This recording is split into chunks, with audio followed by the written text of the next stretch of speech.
If four things are followed, having a great aim, acquiring knowledge, hard work, and perseverance, then anything can be achieved. APJ Abdul Kalam. My friends, great aim, knowledge, hard work, perseverance. We ask only 10 to 15 minutes each and every day. We so appreciate you guys being with us today. I start the show just showing you the short that we ran on Ford. Actually, we did this. You can see the starting date. I have these charts called up. You can see when we started with the crossover going down. You can tell that we were a negative 14 going into it. And of course, things switched over to a negative 15 on our success multiplier formula. The jumping in point was right here. And you can see when that was on April the 22nd, that was in the morning. And when that occurred, look what happened. Things jumped down over the course of just a few days to a low of 8.93. Now, the reason I charted this area in here, where you can see that the return was 5.77, was because I don't go through earnings. Again, quite dangerous. You never know what's going to happen with earnings, and when you're in a short position or a long position, earnings can just crush you. I've made that mistake one too many times, and I don't do that. So the pulling out point would have been at about the 5.77% when you saw things slowing up about a day before earnings. So again, okay, all you made was 5.77%. Is that okay? Yes, that's fine in your short position. And you guys might be saying, well, wait a minute, how do we calculate that? Well, those of your Patreon members, remember the Greeks?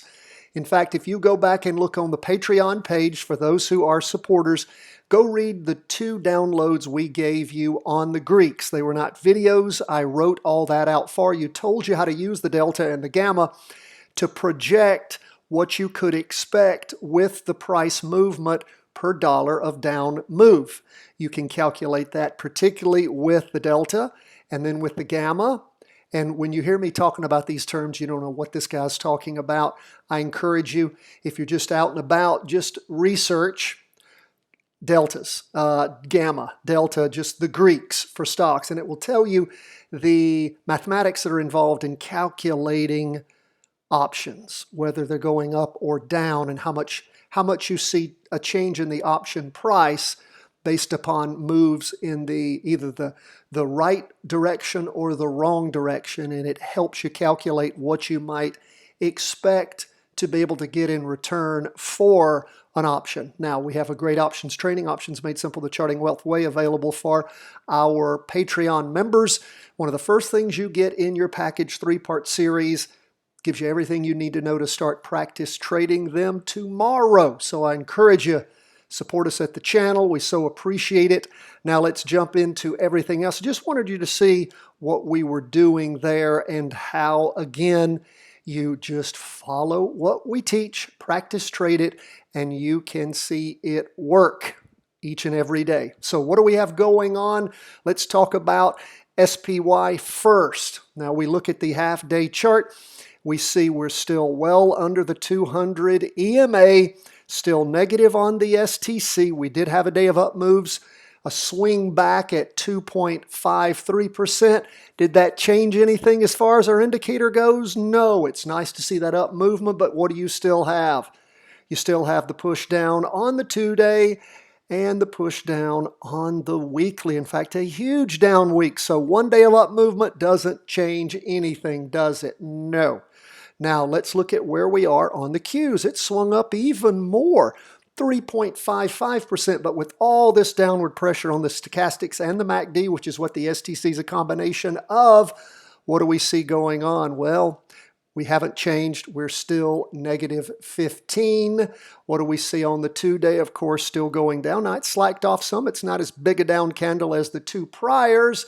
And look at the weekly, still a huge down candle. Does have a wick on the bottom, but it's not going away. So again, still lots of downward pressure. Can this change if there's another big update tomorrow? Sure, but it hasn't today. And today is what we are looking at. Now, what do we see on 20-year bonds? Well, they were up a little bit for the day, 0.15%, but look at where price movement has been. Rather anemic.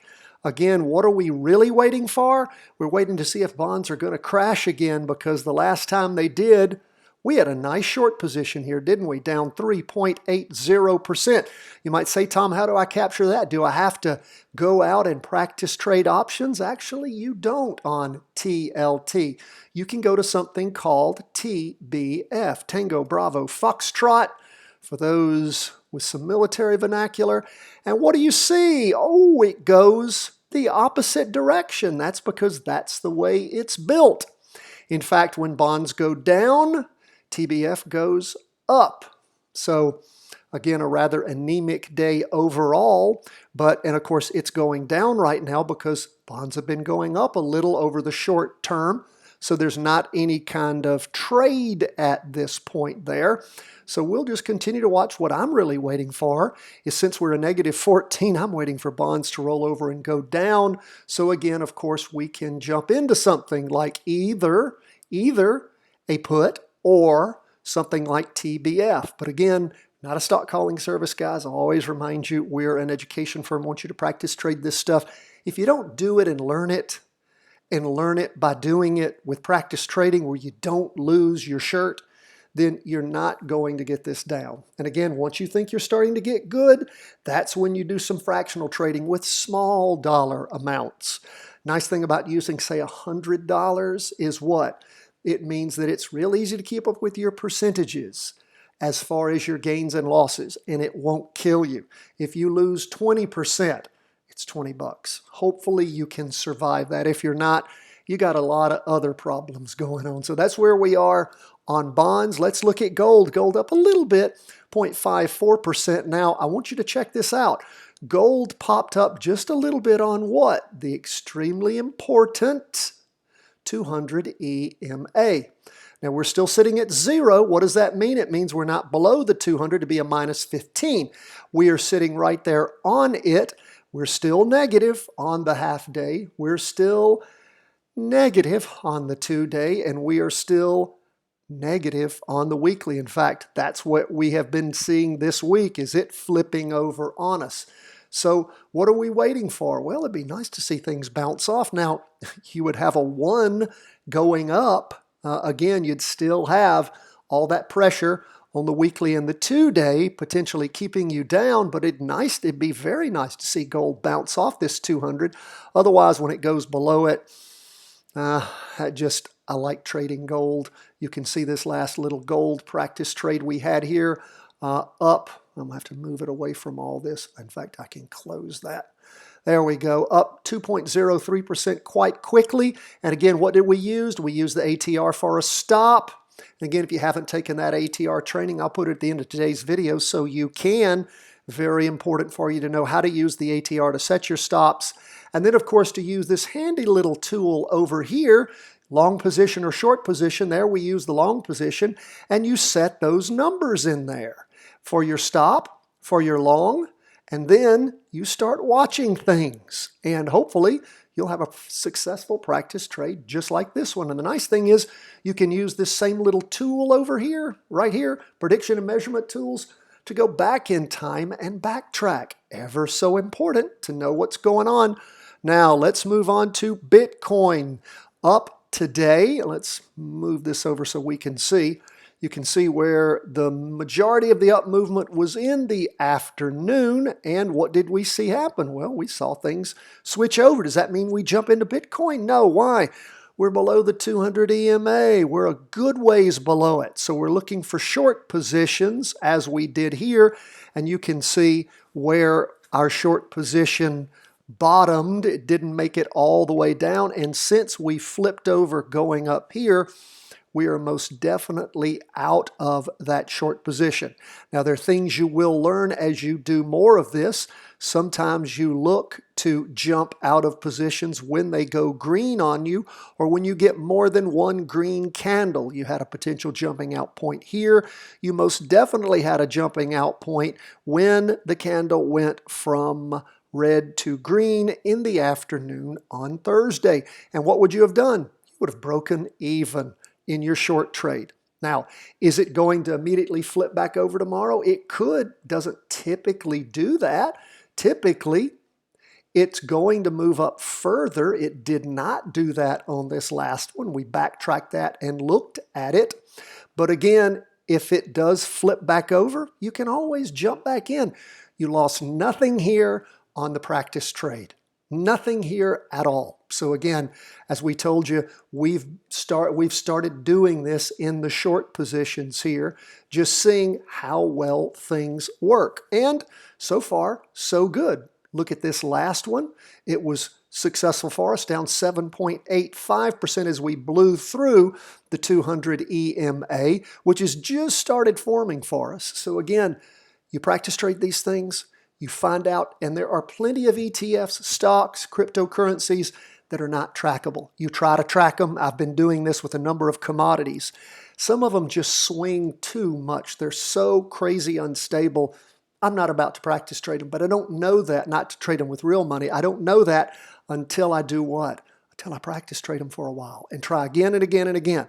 If I can do it 6 to 8 times out of 10 and do it successfully, I feel good about it. Now, as you know, from the always winning training that we did, you only need to have 4 out of 10 to be successful if you follow the ATR requirements, the other things that we teach, a 2-for-1 risk to reward ratio. I guess that's 1 to 2 risk to reward ratio.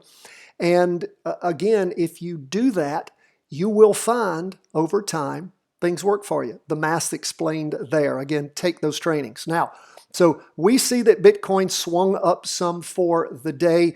We look at what's up on the 2-day, still down. What's up on the weekly, still down.